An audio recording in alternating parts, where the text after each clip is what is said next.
Hello friends, welcome back to my YouTube channel live study let's break the hurdle. तो जैसे कि आप सभी को पता है कि आपके स्किल टेस्ट के काफ़ी कम डेज़ रह गए, तो उस आपकी जो प्रिपरेशन है वो काफ़ी अच्छी चल रही होगी और आप लोग अपना 100% डिवोट कर रहे होंगे स्किल टेस्ट को, और आप स्किल टेस्ट को काफ़ी अच्छे से सीरियस ले रहे होंगे क्योंकि जो आपके सभी एग्ज़ाम्स हैं वो टाइमली शेड्यूल्ड हैं और सभी जो एग्ज़ाम्स हैं वो टाइमली हो भी रहे हैं। तो ये बिल्कुल मत सोचिए कि आपका जो स्किल टेस्ट है वो पोस्टपोन होने वाला है या एनीथिंग एल्स। जो भी लोग बहका रहे हैं कि पोस्टपोन हो जाएगा, ये हो जाएगा, कोविड आ रहा है, ऐसा कुछ भी नहीं होने वाला है। आपके सभी एग्ज़ाम जो हैं जिस डेट्स को शेड्यूल हैं उसी डेट्स को होंगे, ठीक है। तो इन सारी चीज़ों को अवॉइड करके अपनी प्रैक्टिस को अच्छे से कीजिए।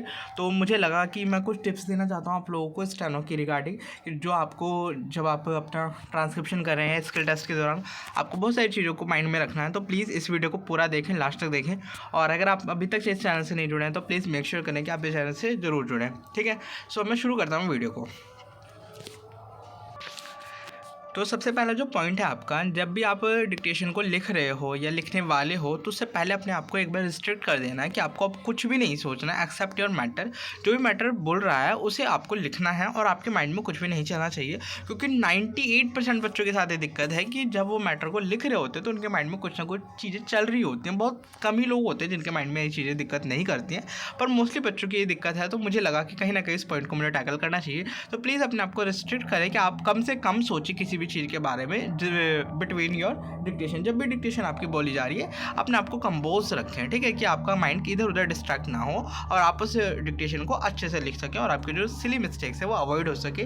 लाइक आपको ऐसे या यस नहीं सुनेगा आपको इनकी वजह से, या छोटे जो वर्ड्स होंगे डिक्टेशन के बीच में वो आपको मिस हो जाएंगे। तो इन सारी चीज़ों का ध्यान रखिए कि आपको कुछ भी नहीं सोचना जबकि आपकी पूरी डिक्टेशन चल रही होगी, ठीक है। बात करते हैं आपके सेकंड पॉइंट की।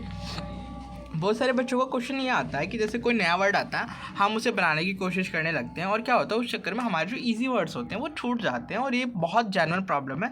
इस चीज़ को आपको अवॉइड करना पड़ेगा। अगर जैसे ही आपको एक न्यू वर्ड आता है आपको तुरंत पता होता है आप बना सकते हो नहीं बना सकते, स्किप कर दीजिए।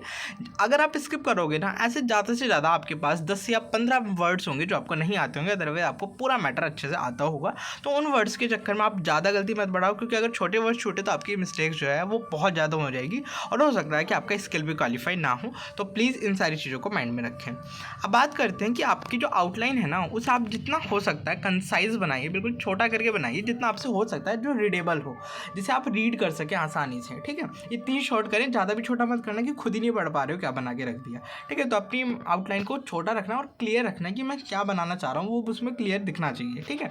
तो नीट एंड क्लियर लिखना चाहिए आउटलाइंस को। अब बात करते हैं कि divide your page into 2 parts. जैसे कि अगर आप लोग करते हो तो वेल एंड गुड, और नहीं करते हो तो प्लीज़ अपने जो पेज है आपका, मान लो आपकी जो शीट है वो है पूरी, मान लो ऐसी आपकी शीट है तो उसे 2 पार्ट में डिवाइड कर दो। यहाँ पे आपको लिखना है मैटर एक बार और एक बार यहाँ पे लिखना है। इससे क्या होगा कि आपका जो हैंड है ना उसकी मूवमेंट थोड़ी कम हो जाएगी। दैट्स व्हाई आपको ये बहुत हेल्प करेगा आपके एग्जाम में और आपकी स्पीड को इंक्रीज़ करने में, ठीक है। तो पेज को 2 पार्ट्स में डिवाइड कर लेना, ठीक है। Do at least 2 transcription a day. तो भाई बहुत सारे बच्चों को क्वेश्चन था कितनी ट्रांसक्रिप्शन करें हम लोग। तो भाई देखो जितनी आप कर सकते हो उतनी कर सकते हो। और देखो यहाँ ट्रांसक्रिप्शन का मतलब ये नहीं है कि एक्सरसाइज बता रहा हूँ, मैं बता रहा हूँ आपको बिल्कुल पीसी के साथ।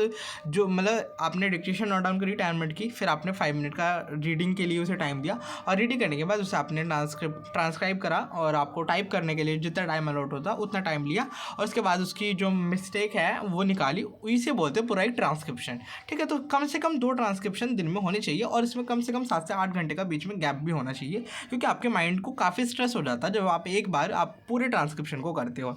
सो प्लीज़ इसमें कम से कम 7 से 8 घंटे का गैप रखिए दोनों ट्रांसक्रिप्शन में और काफ़ी अच्छे से लिखिए। ये सोच के लिखिए कि आपका यही एग्जाम है और आपके एग्जाम में ये बहुत ज़्यादा हेल्प करेगा, ठीक है। तो 2 ट्रांसक्रिप्शन करें और आप जितनी ज़्यादा हो सकते हैं उतनी मैगजीन्स कर सकते हैं जितना आपकी कैपेसिटी है। ज़्यादा ओवरलोड ना लें, ज़्यादा हार्ड मैगजीन्स के चक्कर में मत पड़े, क्योंकि मैटर बहुत ज़्यादा हार्ड नहीं आने वाला, बहुत ज़्यादा ईजी नहीं आने वाला है, मॉडरेट टाइप का मैटर आएगा एज़ यूजुअल। थोड़े बहुत हार्ड वर्ड्स होंगे उसे आप स्किप भी कर दोगे तब भी आपका स्किल टेस्ट ऐसा नहीं है कि आप वो क्वालिफाई नहीं कर पाओगे, ठीक है। तो प्लीज़ इस चीज़ को माइंड में रखें। तो 2 ट्रांसक्रिप्शन करें, well and good and sufficient है। अब while doing transcription avoid do not make spelling errors. देखो बहुत सारे बच्चों की गलती होती है, जब वो टाइपिंग कर रहे होते हैं वो इतनी तेज कर रहे होते हैं कि उनकी बहुत सारी सिली मिस्टेक्स होती है, और टाइप करते वक्त आपको पता लग रहा होता है कि मैंने मिस्टेक करी है, लेकिन आप उसे कहते हैं कि लास्ट में हम चेक करके बाद में ठीक करेंगे। तो उस वजह से आपका क्या होगा, आपका बाद में टाइम बहुत चला जाएगा। मान लो अगर आपके पास टाइम ही नहीं बचा, क्योंकि आप मान लो कहीं वर्ड पर अटक गए कि आपके 3 वर्ड यहाँ पे गायब है, आप समझ ही नहीं पा रहे हो मैटर आगे क्या कहना चाह रहा है या क्या है आगे वर्ड, तो आपको बहुत दिक्कत करेगा, क्योंकि टाइम बहुत कम होता है कहीं ना कहीं ट्रांसक्रिप्शन करने के लिए, जिनकी रीडिंग बहुत ज़्यादा अच्छी नहीं है। तो प्लीज़ स्पेलिंग एरर्स को इग्नोर बिल्कुल ना करें, बिल्कुल साथ के साथ उसे ठीक करते चले। Go with the flow and speed of the dictator, ये बहुत बड़ी चीज़ बता रहा हूँ, इसे चीज़ को फॉलो करोगे आपकी 80% प्रॉब्लम जो है वो सॉल्व हो जाएगी। बहुत सारे बच्चों को मैंने देखा लिखते हुए, जो मेरे इंस्टीट्यूट में भी हैं, जिन्हें मैंने देखा है किस तरीके से लिखते हैं। वो क्या करते हैं, टीचर आगे चल रहे होते हैं और वो पीछे से लिख रहे होते हैं, मतलब वो कुछ 4 या 5 वर्ड पीछे चल रहे होते हैं। ये बहुत गलत तरीका है जो मुझे लगता है, ऐसा करना बिल्कुल अच्छा नहीं है, क्योंकि आपके माइंड में जो वर्ड्स चल रहे हैं और आप अगले भी जितने भी वर्ड्स हैं वो भी बोलेंगे, तो आपका क्या होगा, वो हो सकता है आगे पीछे अरेंज हो जाए आपके माइंड में, या फिर क्या होगा, हैज़ टू का जगह आपको हैव टू लगने लगे। बहुत सारी ऐसी दिक्कतें होंगी और उसकी आपकी जो मिस्टेक्स हैं वो और बढ़ जाएंगी। तो प्लीज़ जितनी स्पीड पे डिक्टेटर अगर वो फ्लक्चुएट कर रहा तो आपको उस फ्लक्चुएशन के साथ ही लिखना है। बिल्कुल डिक्टेटर जिस स्पीड पे लिख रहा है, बोल रहा है, उसी स्पीड पे आपको लिखना भी है। ठीक है, इस चीज़ को बहुत अच्छे से माइंड में, ये मेरा सबसे इंपॉर्टेंट पॉइंट था जो आपको बिल्कुल अच्छे से मार्क करना है। ठीक है, इसी को बिल्कुल नहीं भूलना है। Keep your self compose and in a right posture which fits you. देखो कभी भी जब बैठ रहे हो डिक्टेशन को करने या लिखने, जो कुछ भी कर रहे हो आप, वो उस पोस्चर में बैठो जिस पोस्चर में आप सबसे ज़्यादा कंफर्टेबल हो। क्योंकि बहुत सारे बच्चों को मैंने देखा वो बैठ जाते हैं, फिर उन्हें लगता है कि मेरा पैर अनकंफर्टेबल है, मुझे पैर सीधे करने हैं या मुझे हाथ घुमाना है, मतलब बहुत सारी चीज़ें होती हैं। आप समझ गए होगे मैं इसमें क्या समझाना चाहता हूँ। आप उस पोस्चर में बैठिए जो आप एग्जाम में फील करेंगे और जिस पोस्चर में आप सबसे ज़्यादा कंफर्टेबल फील करें। ठीक है, आपके ऊपर स्ट्रेस ना हो। ठीक है, अब बात करते हैं take a long breath and avoid stress. जब आप लिखने जा रहे हो डिक्टेशन को, लगभग 2 मिनट पहले सारी चीज़ें छोड़ के बिल्कुल आपको लॉन्ग ब्रीथ लेनी है और स्ट्रेस बिल्कुल माइंड से हटा देना है कि मैटर कैसा होगा, मैटर मैं लिख पाऊंगा नहीं लिख पाऊंगा, ये सारी चीज़ें माइंड में नहीं लानी है।